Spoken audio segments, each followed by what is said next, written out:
I struggle to find the words for this upcoming review. Before I do so, hey everyone, Joe here from ActionX. Welcome to What's in the Two. It's our show where we review things in the world of television, normally episode by episode reviews of on-the-air shows, season by season reviews of shows that have wrapped up or still very long into the airwaves, or doing these spoiler-filled season reviews because... So, funny thing, I knew since the start of the year that I was going to talk about Fairy Oddparents, Fairy Otter. And I knew going into it, I thought, okay, it's going to be a first impressions. That's it. Maybe I'll see how the show goes throughout the weeks. And I was honestly imagine my surprise when I didn't watch it day one. I watched it day two because I had a lot of other stuff to do, and plus I had to do one of my normal set review schedules, so I couldn't fit it in. So imagine my surprise. I finished Friday night, and I'm ready to log into Paramount Plus. I get in, and the entire first season is up. So I was like, huh. Interesting. Fuck. Apologies for my language, because even though this is supposed to be a kid's show, because that really described my mood during that moment where, like, should I just review the first episode and call it quits? But then I'm like, you know what? I'm going to go full out. If you see the thumbnail, this is it. This is the definitive season one. Hopefully, maybe even the only season of this show I'll ever have to review for the Fairy Oddparents, Fairy Odd. This is it. This is the only one you're getting. There is no if and no but. This isn't a first impressions. This is not a season one review spoiler free. This isn't like that sort of stuff. We're talking everything. There is spoilers. Yes, in this show there are spoilers. So if you have not yet seen the Fairy Oddparents, Fairy Oddler, or you just don't care about spoilers, let's proceed, because there is absolutely no way I can hold back from the 13 episodes I saw, the 13 half-hour episodes I've just witnessed, and there's just a lot to say. There really is.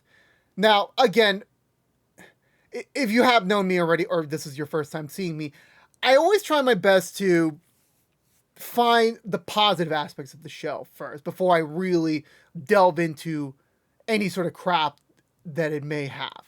I think the last time I reviewed something that was undeniably bad was...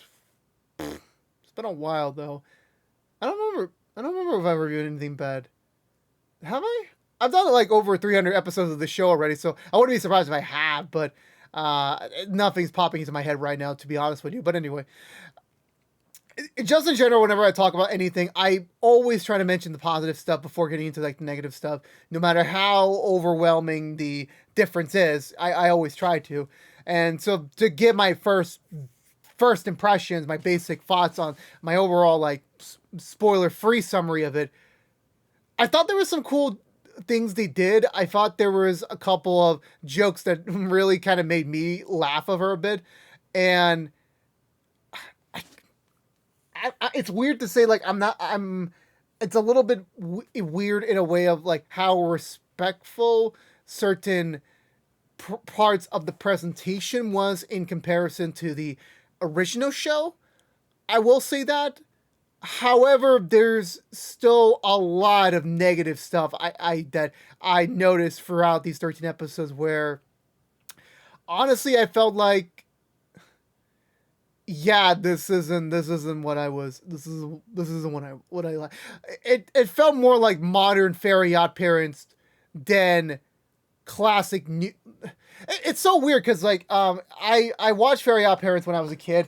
I really liked the show. I stayed on board until I think when the dog got introduced. I think it was his name was Sparky, and then I know there was a girl that got introduced in the last season to kind of mix things up. That's kind of where like this show I think gets most of its inspiration from that final season. And I've only watched one episode from that final season just because I was as curious as hell. Like also there's like another protagonist. It's not just Timmy Turner. It's this other girl. I think her name was Chloe or something. And so now they're both doing the wishes so that you kind of got to get these more avenues to create new stories. Because eventually when you do like a ton of seasons with just Timmy Turner, you can run out of ideas eventually. that's kind of where I see this show getting the most inspiration. I think this is a little bit more tolerable than that season, but in reality, and again, like before I say anything, I'm reviewing a kids show. I am not the target demographic for this. I'm pretty sure there's tons of kids who are watching the show right now, Paramount Plus, that are loving the show. I'm pretty sure that's the case, and for them, I'm fine with it. Like, yeah, go enjoy it.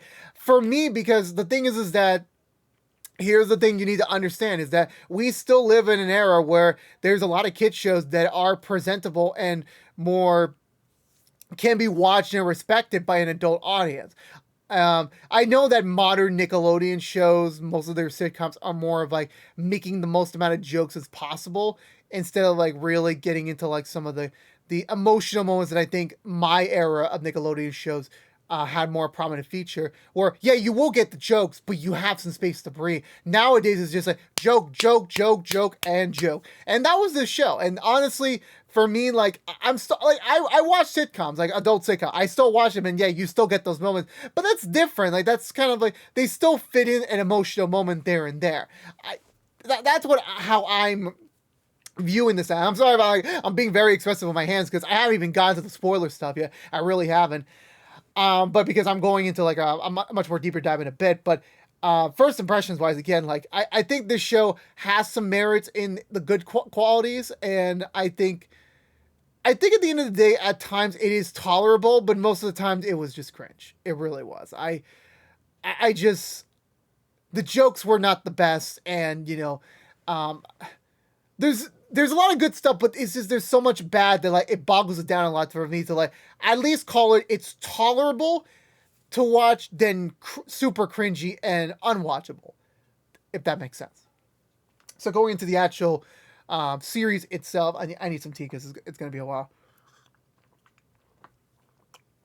Okay, so 13 episodes. I'm actually surprised. Like there is a bit of a story here. There really is. Mostly in the premiere, some sprinkled in the middle, and then towards the finale. You do have a story. Mostly is that it's been years since Timmy Turner has become a kid. And ironically, it's like we've spent almost more than a decade with Timmy Turner being a 10-year-old kid. And then finally, he decided to grow the hell up. Now keep in mind, the Fairy Oddparents movies that they did on Nickelodeon are not canon here. This is a completely different universe. So this is, I guess, kind of like, I don't know how to really explain it, but yeah, so Timmy's now 18. He's about to go off to college. Somehow he got into Princeton. It's a really good school. And I mean, again, we skipped 8 years of Timmy Turner's life, so maybe he got a little bit more academically smart. Who the fuck knows? Maybe he was wished in there. Who really knows? But so he's 18 now, and you assume like this could be Timmy Turner the college years, Fairy Oddparents the college years. That'd be a fun spinoff. But no, he story reason, our plot device reason here that, hey, my cousin Vivian Turner is moving into town. Her dad got remarried, and they're now moving into a whole new house in Dimsdale. And Vivian is kind of odd. She's kind of different, and she's not. It's going to be an adjustment for her to go into Dimsdale, and I guess in an offhand thing, Timmy finally has that grown-up moment saying, like, I need to survive college on my own without you guys. I need to actually figure out my own problems for myself. And they don't address that flat out, but I could tell in the very little emotion I seen from this scene, from this actor who plays Timmy Turner, which it's so jarring for me because when you see an animated kid grow up, it's really hard, like in a live action format. It's really difficult in all aspects. I mean, I think even Drake Bell did the best he could when he was Timmy Turner. Here, this actor, I don't know this actor's name. I think he's an okay, a grown-up Timmy Turner. I don't think he's the best. But then again, you're comparing against to Tara Strong. Is it Tara Strong? I think it was Tara Strong. Was it Tara Strong? I apologize if it's not Tara Strong. I think it is Tara Strong, but anyway. But so I did appreciate that as well. It's passing the torch, We didn't want to see live action Timmy Turner do this show. I don't think that was ever in the card because you would have constantly been compared to the original cartoon. And I think that's a plus that I'll give this show, that they didn't do that, and they're allowing these new characters that were specifically made for this show in the live action format to tell their story. Um, so by the time and there isn't that much Timmy in this. Like, I think Timmy's only in like 3 scenes. That's it. And I honestly thought there would be a big more. Honestly, like with this premiere, I really would have hoped they kind of went the Fuller House way, where it kind of felt like the finale Full House needed, but also the spin-off starter that Fuller House was going to do. Um, because again, Fairy Odd Parents never had like a proper finale. They got canceled because they just the ratings sucked. It was just, we technically rebooted the show like 3 times. Well, not rebooted, revamped the show 3 times with a baby, a dog, and then another person, and none of them really sustained as long as it should have. Also, by the way, any references to Poof, Sparky, or Chloe completely out the window. So you can just assume those seasons are just not canon, and we're just fast forwarding after whenever pre-Poof was. Who knows? That's my assumption, at least. They never mentioned Poof at all. I at least thought that Poof would at least get a mention, but he never really did. So going back into this show, I would have really liked it if we had gotten like a Timmy Turner 8 years later episode with Vivian included. I honestly thought, again, this show was, its primary focus was like, we need to get the new characters in. We need to have Cosmo and Wanda transition quickly from Timmy to Vivian. So that was always the goal. So Timmy was always rushed out, which honestly is a little disrespectful. But then again, we got like over 200 episodes of Fairy Odd Parents with Timmy Turner as the character. That, okay, yeah, sure, let's shoot this along. Even their emotional goodbye scene was not as memorable as I thought. They cried. They hugged they were about to hug for a bit, and then afterwards, the one, I'll get to that moment, but like it's just wished away. Like, emotion's gone. He's moving on. Bye bye, and that's it. That's really the quick goodbye we get to Timmy Turner, and we say hello to the new characters of the show. So speaking of the new characters, like I said before when I was talking about the last season of the animated show, is that there was Timmy and Chloe. They were both kind of like Cosmo and Wanda's newest. They were both sharing Cosmo and Wanda. In this show, Vivian was supposed to have both Cosmo and Wanda, but when her and her dad moves in with their new part of their new family with her dad's new wife, who apparently they were high school sweethearts at some point. They attended a high school reunion, they fell in love again, and they got married, and they all moved in together in the span of a week. Honestly, I would be baffled if my dad would tell me that he's going to his high school reunion. He comes back and tells me, "Oh, I'm remarried again. I'm with my new wife, and we're moving back to our country." And I would be like, "Damn, that was like the fastest week in the history of my life. Damn. Okay, let's this is interesting. Let's see how it goes." So yeah. So we meet the new her dad's new wife. And also her new stepbrother, Roy. So the plan was for Cosmo Wanda to be the godparents for Vivian. But since the whole condition with the whole transfer between Timmy and Vivian was supposed to be that only Vivian can see the transfer, only she can see the fairies transition to her. If anyone else does it, the deal is off. And I will say this is that one of the cool things about this show is that they brought back the original actors, the original voice actors for Cosmo and Wanda for this show. I will give them credit that they didn't do this stupid, like, we're recasting everyone, it's a whole new thing, it's a whole new show. I'm very happy they did that, because they're still available, they're still there. So why not reuse those actors? Well, not reason, let them continue their roles, which I'm very thankful they did. That was like one of the big positives I give the show over, that they respect the legacy enough to bring back those actors. And also, yeah, we got Jorgen von Strangle in there, and it never, like, the voice has changed a little bit. I'll say that the voice has changed, frankly, because again, the actor who played him, Darren Norris, has gotten older, so your dialect is gonna change a little bit as you get older. So I'm not surprised that his voice sounds a little bit different, but he still is imbuing that Jorgen von Strangle energy that we know and love. So I don't really mind it as much. But he made the deal that if anyone sees the fairies during this transfer, the deal's off. And Roy sees the transfer of power. And so it kind of brings the question, like, okay, so is the deal off? Is like the fairies done for? Jorgen's like, you know what? I don't got time for this.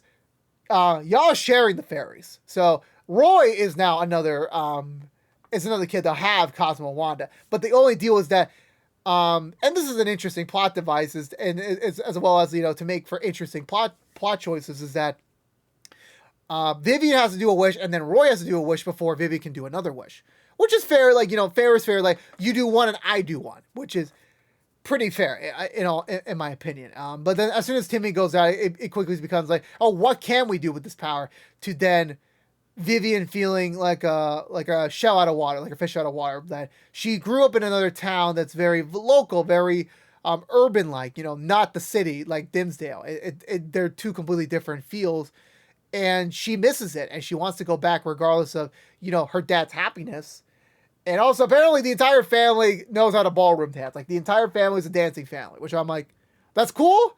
It's kind of ironic, but okay. I guess genes work or something. I really don't know. Who really knows about that? But the first episode, like, after Timmy sadly, like, just gets swept away pretty quickly, it was meant about, like, Viv and Roy finding their group as these new step siblings and trying to fit into this new family and this new life they are sadly thrown into at times. But it was not. It was nice to. It was a little sweet to see them build a connection. We also get another. There's a fifth main character in Zara. I want to say Xena. Who has a big crush on Roy, immediately tries to make friends with Vivian because it's just, oh, you're the stepsister now, meaning that we have to be best friends because one day we're going to be related. Will that actually happen? It's Timmy and Tootie logic again, which I think this is more plausible, more believable in modern day than how Tootie just constantly never gave up on Timmy. So there you go. So the rest of the season is mostly doing their own thing, where when you compare it to other shows like Fuller House, where you constantly get references from the old days, from the old series, characters from the old series, you don't really get that much in this show. Like, I think the only people you get to see prominently is the son, Douglas Dimmadome, but his last name is Moneybags. I'm not sure if they're related. I think there's a relation there. I'm pretty sure there's a relation there, but they never flat out confirmed it. And the other big thing is, and honestly, this is going to bring up a very big rant out of me for a bit. So the other major Very Oddparents character that we get is not Juanissimo. It's not Foop. It's not the anti-fairies, which I'm surprised they never even appeared there. Like, lore building from the old show, they haven't tapped that much into. This was mainly doing its own thing, which is a good thing, because you don't have, if you over rely on the original show, then it's like, well, why didn't you make the original show again, or do that would have been smarter, but they didn't. So the character they brought back is Vicky, who's now older. She's now a teacher at the school, mainly for the reason because she wants to torture kids some more, which I'm like, okay, so 16-year-old Vicky never grew out of that. Okay. That I believe that. I somewhat believe that. But the big thing is that when we get reintroduced to Vicky as a character, she's older now, she's now a teacher. You assume she's changed with the time. She has clearly not. She's still as grouchy and mean as ever. That hasn't changed any. She's still icky. If anyone gets that reference, she's still icky like a Vicky, just with a V. But the biggest change that, honestly, I paused the episode, I sat down, and I had to contemplate what the hell were they doing. Whereas, like, they were on a decent track. I wasn't going to say, like, it was good. I was going to say it was okay. I can maybe get through the rest of the season without cringing super hard. And then you get to episode 4, where you see Vicky, and it's the big revelation that when Vicky started working at the middle school, because we're not at Dimsdale Elementary, we're in Dimsdale Middle School. So when she started, she had a terrible first day as a teacher, and she discovered a secret room of one Mr. Crocker. Which, first of all, finally getting a frontal official view of Mr. Crocker with, like, the facial structure and his ears on his neck. It was nightmare fuel, because I never imagined, I'm pretty sure I've seen a fan art of it somewhere on the internet, but, like, I never imagined to officially see it on the show. I never imagined it, and we did. And then, so seeing that for the first time, I was like, okay, you know what? I guess and also they were giving us some updates on him that, he got sent away to a psychiatric hospital after a moment. So he's gone. And then Vicky found his secret shrine to finding the connection between fairies. And the last thing he discovered was that Timmy Turner had some sort of connection. And that's where Vicky kind of picked up the scent once she found out that, oh, you're Vivian Turner. So you're related. More stuff, weird stuff has been happening since you moved into town. So there's a connection here. And apparently, and honestly, on that front, I would have been, okay, sure, I could believe that. I could believe that maybe Vicky wants to get involved in Crocker's mission just for the sake of, like, taking away the only source the kids might have to happiness. I could maybe buy that. But the big thing that I felt very bothered by is that Vicky reveals she's in love with Mr. Crocker.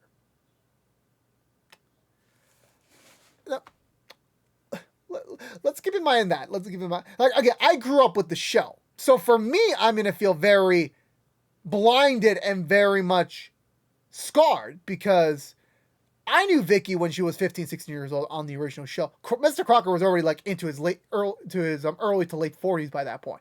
So he's already old. And they already confirmed there has been a passage of time. There has been 8 years since the original show and this new revival. So it's been 8 years. Now, Vicky's now 24. She's ironically 23, 24, around my age. And Mr. Crocker is probably in his 50s. Like, it's one of those weird things, like, for me, and again, I know, like, there's some people like, oh, love is but a number, like, if like, a 25-year-old or a 27-year-old or 30-year-old wants to be together with someone in their 60s or 70s, okay, that's fine. It's just, for me, it just comes out of left field, like, all because Vicky had one bad day, and suddenly she just reads Crocker's very hysterica Riddler from the Batman-inspired board of, like, figuring out the mysteries, and she just falls in love with him? Like, I'm pretty sure you had Mr. Crocker at some point, because it's Dimsdale. I'm pretty sure there was only one elementary school, one middle school, one high school. And he fell in love with the dude?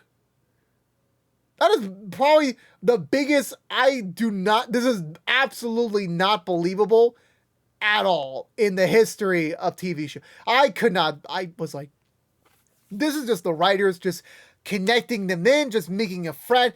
Like how we have Timmy Turner's biggest enemies kind of quasi in love. And it's like, no, you don't do that. Again, like, if it was a fanatic, like, something akin to Joker and Harley Quinn, like, but just remove the love, I'd be fine with that. That's something I can maybe I can maybe sit down and, like, I can vibe with that. But the way they approach it on this show, it's like a creepy fan that has no basis to be a creepy fan. It really doesn't. So, it baffles me. It really does. And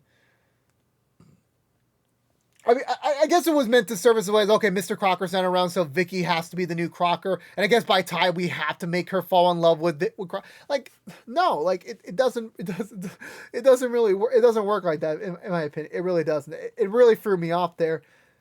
And then, the rest of the episodes kind of like, again, after that point, they kind of were just mainly building the lore, mainly building these characters' relationship, Viv and Roy, and also Roy's new connection with his stepdad, and Viv with her new connection with her stepmom, as well as, doing their own thing. Like, that's another thing I did respect on the show. Like, they didn't have to, like, oh, we have a relative of Tootie and a relative of Trixie or Chip Skylark popping in. Like, we didn't need that.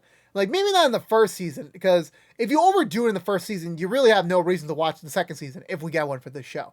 They were mainly like, we were doing our own thing, we were doing our own characters, and that was fun. Did we need a Bridgerton parody halfway through the series? Absolutely not. I haven't watched Bridgerton yet, so maybe I'll be wrong in a few years. Who knows? But mainly when eventually you get boiled down to the finale, and the finale being, yes, Mr. Crocker's back. And it does, well, before that happened, there is an emotional debate about, that this is like the one thing that maybe the animated show did it. I don't really know because I didn't watch it, but when Chloe appeared, but there was a moral debate between Viv and Roy about we should we really do with the power of wishing almost anything we want. Viv is on the mindset of like, I want to do good. I want to share my ability to help people with everyone in town. And Roy's like, we're kids. We can do whatever the hell we want. So why not use it for ourselves and like, actually make it more positive? And honestly, both have a side here. Like, yeah, if I had 3 wishes, I would definitely use some to help other people, but there's some that I would help myself. I'm being honest there. I'm not trying to be a liar there. That is the truth. But it was mainly meant to like create a conflict between them so that they are very blissfully unaware that Vicky's finally making a move on the fairies, on the plan to get Mr. Crocker out of the psychiatric ward, which I'm actually surprised Dimsdale is the one with a dedicated psych ward. It's pretty funny. But it was a very goofy, like, towards the ending, you get Mr. Crocker in like the weirdest costume, which is like, you know what? That would have been cool if you were doing this week to week. Like if you were building up to like Mr. Crocker's back next week. You got to see the live action return of Mr. Crocker, which I don't remember if in the movies he was played by the same voice actor or was it different. I want to say it was the same voice actor who came back, but I have to double check after this review is posted. But it was like a kind of a weird decision. I don't know if like they just decided last minute like, yeah, we cannot stretch this out for 32 weeks. We are going to get killed by ratings. So like, let's pump all the episodes out because everyone's going to be curious. How does this show compare? They'll get a huge traction in, and then they'll use that as an excuse for season 2. That's probably how they're going to do it. So I wouldn't be surprised. But so seeing Mr. Crocker again in the season 1 finale was pretty all right. It was weird. Like they never explained why his ears were like now back up to here and back up. It doesn't make sense. And that's the problem when like you do like you have a very unique character from a design standpoint in an animated show, and then when you're trying to bring it over to live action, you have to be very careful how you approach it. And yes, I am looking at you, Bane, from the Book of Boba Fett. Hashtag, I'm sorry if I spoiled that. Hashtag, I'm not sorry. So it was weird. The way they figured out that solution was kind of like generic, and Mr. Crocker now being on the fairy world side of things. It definitely seems like they have ideas for season 2, which I'm like, okay. This is kind of like just being a standard like modern Nickelodeon comedy where like they're trying to shoe in some actual plot here to like make these big episodes work, which I'm like, okay, cool. I mean, if you do season 2, you do season 2. But also, I forgot to mention this at the start. Did you know that the brand new Mr. Turner, Viv's father, is played by, if you're a massive What's in the Tube fan, it's played by none other than Detective Tamura for Nancy Drew season 2. I was like, I recognize this actor from somewhere. I looked it up. I was like, oh, you're Detective Tamura. So I made a joke about how Tamura, the real reason why he's on season 3 is because he moved to Dimsdale. That was pretty funny. It was funny to see him, and also have to see him like he went from such a serious environment in Nancy Drew to like a comedic environment in Fairy Oddparents. The range that actor has, the range. But yeah, so mostly I think I criticized the show to death. I really have. And again, at the top of this again, it's a kid's show. I am not the target demographic for this. It's not meant for me. But again, like when you're making a show called The Fairy Oddparents with people in our society right now that have watched the original show, you got to be aware that they're going to watch the show because of curiosity. Say, how bad or how good could you do this? How could you? And ironically, last week they did the same thing with Halo. Which I'm like, Paramount, like you're really setting yourself up like, you're honestly, besides the iCarly revival they did, I don't think they've mastered how do you bring back a show properly or how do you do a show with a new spin. Like for me, like I would hardly give Fairy Oddparents. I think it's at best tolerable. At other times, it was kind of a waste of my Friday night where I get the message. I get what these characters are trying to be. And I get that they're just on this silly, fun journey. But for me, the most of the jokes didn't stick. These characters, like the writers made some very weird decision with the legacy of the show. And the only good thing I have to give it is that, yeah, kudos to bringing back Cosmo, Wanda with their original VAs. The animation was good.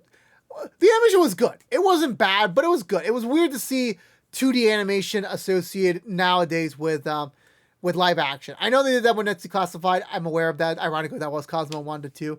It is workable. It's still weird in my eyes. Like, I think you either have to go 3D or just nothing at all, because 2D is still a lot you got to work with, in my opinion. There's still a lot to work with. But,